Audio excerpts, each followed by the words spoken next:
Okay, this is the 11th of March 2008 and Parry is going on camp today. Parry, are you looking forward to going to camp? Yes, I am. Thank you. And what have you got to say to everybody that's looking at you today? Well, if they're gonna go to camp, don't be embarrassed and have fun when you go there. That's good. I'm going to miss you, Parry, you know that? Yeah, I know that. I love you very much. And me too. I love you too, Dad.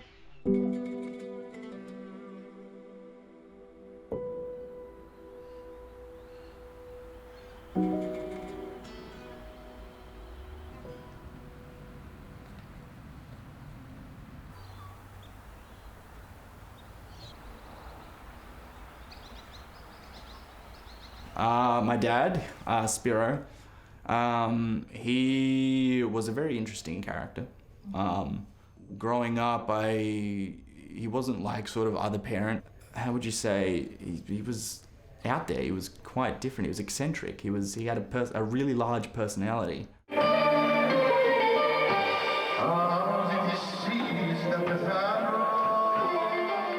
He used to be someone who'd sing in taverns, Greek taverns. He was a Greek singer.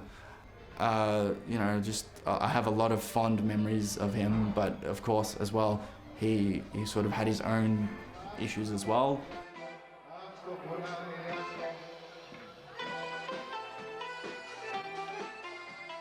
And he tried his best as a father, but 2009 was when something, I don't know what happened, something happened, and a switch sort of flipped in his brain. And I just remember that he was really, really angry. I went outside to go and, to calm him down because he was just uncontrollably full of rage. And it got to a point where he had to be taken away, and he was institutionalized for about 3 months, and then he came out again. He wasn't the same. That was 2009. And I just remember like it was quiet for those 3 months. It was just really quiet.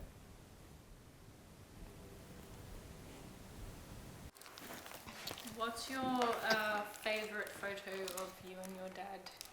I'll have to look through it. There's a lot of good ones in here. So this is one of my favourite photos of us, I guess. I was about 5 or 6, I reckon. So this would have been, what, over 15 years ago now, probably. Yeah. You and your dad looked like the best friends. Oh yeah. Back then. Yeah, we were. We were inseparable almost. Do you remember what happened on the day that he passed away? My mum got a phone call from my grandmother, and she was quite distressed. And then she bursted into my room and told me, "Parry, your dad died." I laughed at first. I thought it was hilarious. But she was just staring at me, and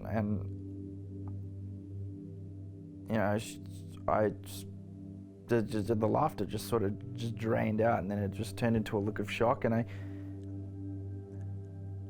just ran up. I plowed through the driveway and burst through the back door, and I saw his body lying on the ground just in the middle of the courtyard.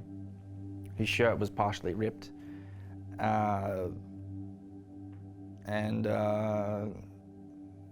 It was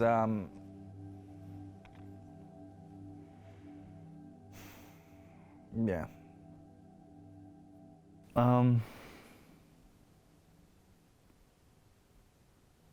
So I moved around to his side, and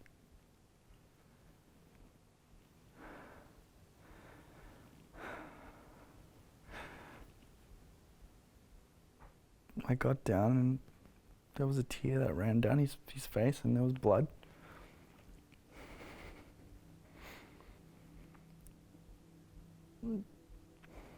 And I could see my grandparents, and my aunt inside, and they were just screaming, and they were just, I could just feel so much anger and sadness.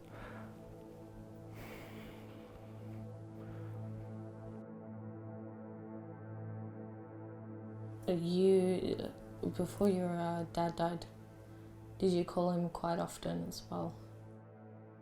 I barely called him. And the last thing we really spoke about was him wanting me to go see him, and he was telling me how much he loved me. Almost as though he knew that he was gonna go.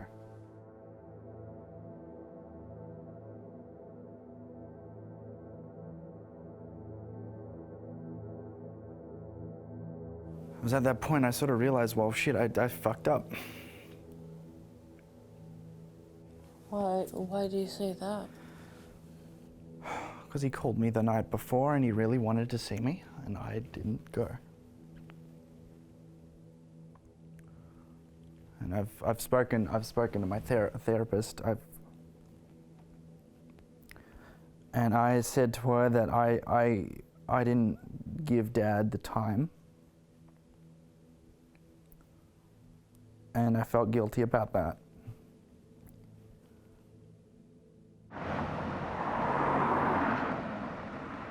Whenever there's a quiet moment, I always ensure I'll never allow there to be silence. And I struggle to sleep as well because when I have to have the window open so I can hear what's going on outside. So there's a bit of white noise, but it's just really hard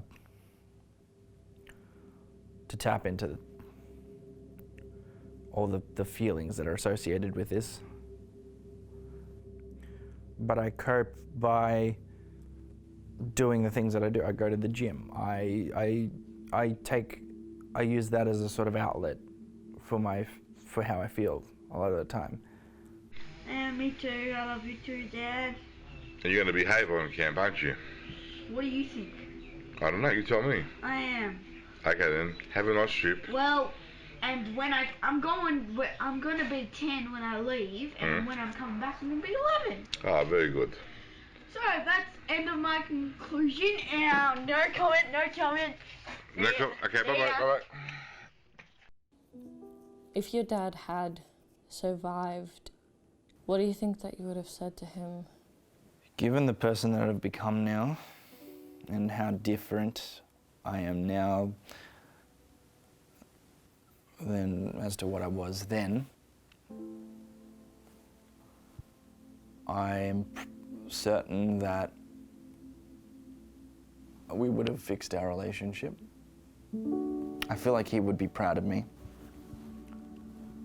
And I feel like he'd want me to pursue doing what I'm doing, and I'm sure whatever it is that was,